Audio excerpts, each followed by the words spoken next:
Lemmikloomatoitude maailm on väga-väga kirju ja katsu sa siis selles kõiges orienteeruda. Seetõttu olen teile siin aegade jooksul ühte teist toitu üritanud tutvustada. Täna räägime ühest toidust, mis on täitsa naturaalsete koostisosadega. Tere, Sirli! No kuidas on õige kassi liigi omaselt toita? Ja tõepoolest, et kasslased on aegade algusest olnud ikkagi lihasööjad. See tähendab seda, et nende vajadused on ikkagi sellised, et nendel toidus peab olema võimalikult palju liha. Ja aplaus on üks selline toit, mis sisaldab suures osas liha ja vähesel määral ka siis erinevaid köögivilju, mis sisaldavad kiudu, et mida peab ka nagu toidus olema.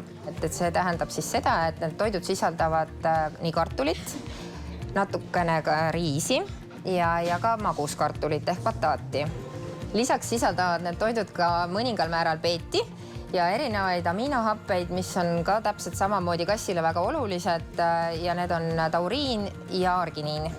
Aplausi toit on selles mõttes väga hea toit, et tema täissöötadel on lihasisaldus paki peal kenasti kirjas, et kuni 80% konkreetselt ongi seda vastavat siis liha, kas siis kala või siis kana või siis lammast. Et ei sisalda midagi muud peale siis selle liha ja köögiviljade. Küll aga ei sisalda need toidud teravilja. Kuidas kassid üldse teraviljaga toimetavad? Osad teraviljad nagu nisumais, kaer sisaldavad gluteeni, aga riis, mis on osaliselt ikkagi aplausi toitudes sees, ei sisalda gluteeni ja need sobivad ikkagi sellistele kassidele, et kellel on probleemid erinevate gluteeni sisaldavate teraviljadega, et siis seetõttu on ka need toidud väga head neile.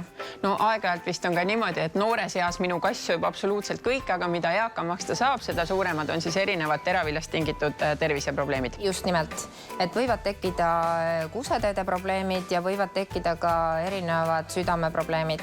Lisaks põnevale kuivtoidule, mis kassil justkui kogu aeg võiks ikkagi ees olla või vähemasti sellega teda toita, on siin hunnikute kaupa erinevaid konserve ja teed lahti ja lõhnab nagu inimese toit. Nad on sellisel kujul, et kui on siin kirjas tuunikala ja juust, siis siin sees avatuna ongi tuunikala filee ja juust. Ja täpselt samamoodi on kõik need konservid sellises kenas puljongis, mitte vees. Ja need on väga head ja kassidele väga maitsevad need.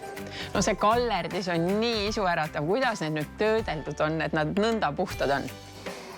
Neid ongi võimalikult vähe töödeldud ja see kallerdis on täpselt seesama oma kana või siis kala kallerdis, et sinna ei ole lisatud mitte midagi muud.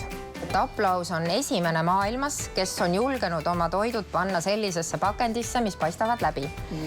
Ja siin on ilusasti näha, et kui on sees ikkagi kana, siis siin ongi kana. Et siit paistab väga hästi kõik läbi. Ja metsik riis. No päriselt sööv ise lõunaks, jah? Absoluutselt. Paneme natuke soola ja sööv ise. Aplausi kassi toitu on võimalik võtta kaasa sellises väikeses heinekaussikeses. Ehk et te võtate sealt pakendist ta välja, tõmbate selle kaane pealt ära ja te saate seda anda niimoodi kausina talle kohe söömiseks. Nii-öelda reisitoit. Reisitoit täpselt. Veel on aplausil sellised vahvad asjad nagu on püreed, mis on pisikeses tuubis ja seda on väga lihtne manustada oma lemmikule.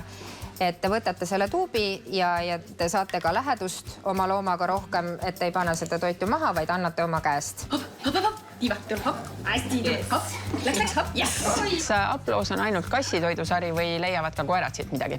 Aplaus on koerale täpselt samamoodi mõelnud, et toidud on täpselt samamoodi suure lihasisaldusega, mis tähendab seda, et samamoodi, et loomad, kes on gluteenidalumatud ja ei tohi süüa teravilja, siis need loomad saavad kenasti aplausi toiduvalikust endale valida. Märkan ka siin paki peal sellist sõna, mida tihti loomatoidu etikettidel veel ei kohta, aga inimtoidu maailmas küll. Toidud sisaldavad pro- ja prebiootikume. No mis loomad need nüüd on? Need on sellised head bakterid, mis meie soolestikus on ja samamoodi ka kassi soolestikus ja nemad aitavad siis kassil seda toitu lagundada ja seda paremini seedida.